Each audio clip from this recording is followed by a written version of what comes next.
ಅವ್ರ ಜೊತೆಗೆ ಇದಕ್ಕೇನು ಜೊತೆ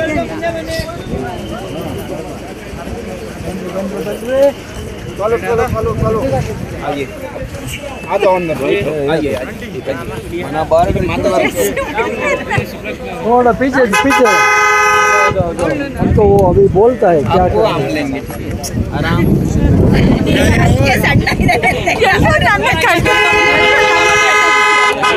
ಭಾರತದ ಪ್ರಥಮ ವಿಲೇಜ್ ಅಂದ್ರೆ ಮೊದಲನೇ ಊರು.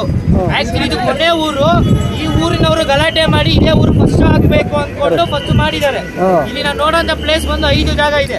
ಮೊದಲನೇದು ಗಣಪತಿ ಸ್ತೂಪ, ವ್ಯಾಸ ಸ್ತೂಪ, ಅದಾದ್ಮೇಲೆ ಸರಸ್ವತಿ ನದಿಗೆ ಕಾಣುವಂತ ಜಾಗ ಉದ್ಭವ ಸ್ಥಾನ ಅಂತ ಅದು ಬರೋದು ಗ್ಲೇಸರಿಂದ ನಮಗೆ ಕಾಣಿಸೋದು ಇಲ್ಲಿ ಮಾತ್ರ. ಅಲ್ಲಿಂದ ಮೇಲೆ ಹೋದ್ರೆ ಸರಸ್ವತಿ ಪಾಂಡವರು ಸ್ವರ್ಗಾರೋಹಣಕ್ಕೆ ಹೋಗಿದ್ದ ಜಾಗ, ಅದನ್ನ ನೋಡ್ಕೊಂಡು ಭೀಮ್ಪಲ್. ಏನಪ್ಪ ಅಂತಂದ್ರೆ ಮಹಾಭಾರತ ಬರೀಬೇಕಾದ್ರೆ ಮಹರ್ಷಿಗಳು ಬಂದು ಗಣಪತಿನ ಕೇಳ್ತಾರೆ. ಏನಂತ ಕೇಳ್ತಾರೆ, ನಾನು ಮಹಾಭಾರತ ಕಥೆ ಬರೀಬೇಕಪ್ಪ, ನೀನು ಬಂದು ನನಗೆ ಹೆಲ್ಪ್ ಮಾಡು ಅಂತ ಕೇಳಿದಾಗ ಗಣಪತಿ ಹೇಳ್ತಾರೆ, ನಾನು ಬರೆಯೋ ಸ್ಪೀಡಲ್ಲಿ ನೀನು ಹೇಳಬೇಕು, ಇಲ್ಲ ಆಗೋದಿಲ್ಲ ಅಂತ ಹೇಳಿದಾಗ ಗಣಪತಿ ವೇದವ್ಯಾಸ ಅದಕ್ಕೊಂದು ಸವಾಲು ಕೊಡ್ತಾರೆ. ಏನಂತ, ನಾನು ಹೇಳೋ ಪ್ರತಿಯೊಂದು ಪದಗಳು ನಿನಗೆ ಅರ್ಥ ಆಗಬೇಕು, ಅರ್ಥ ಆದರೆ ಮಾತ್ರ ಬರೀಬೇಕು ಅಂತ ಹೇಳಿದಾಗ ಸರಿ ಆಯಿತು ಅಂತ ಕೂತ್ಕೊತಾರೆ. ಬರೀ ಸ್ಟಾರ್ಟ್ ಮಾಡ್ತಾರೆ, ಬರೀತಾರೆ. ಕೆಲವೊಂದು ಪದಗಳು ಹೊಡೆದಾಕ್ತಾರೆ. ಯಾಕೆ ಅಂತ ಹೇಳಿದ್ರೆ ಇಲ್ಲಿ ಸರಸ್ವತಿ ನದಿಯ ಸಂಪಕ್ಕೆ ಸರಸ್ವತಿ ನದಿ ಕೇಳಿಸುದಿಲ್ಲ, ಅದಕ್ಕೆ ಹೊಡೆದಾಕಿ ಬರೀತಾರೆ. ಅದೇ ರೀತಿಯಲ್ಲಿ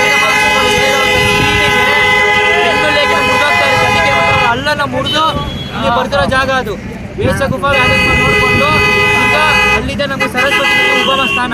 ಅದನ್ನ ನೋಡಿಕೊಂಡು ಭೀಮ್ಪಲ್ ಅಂತ ಇದೆ, ಅದು ಭೀಮನ ಕಲ್ಲು.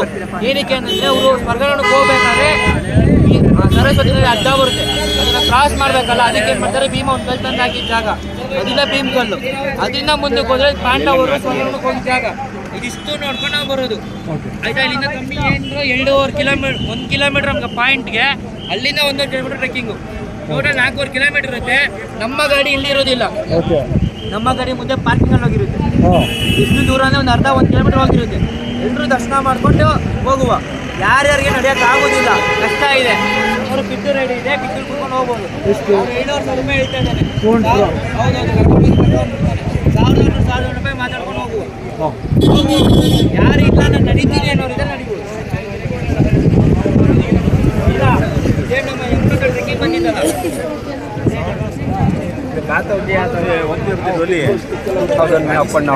हाँ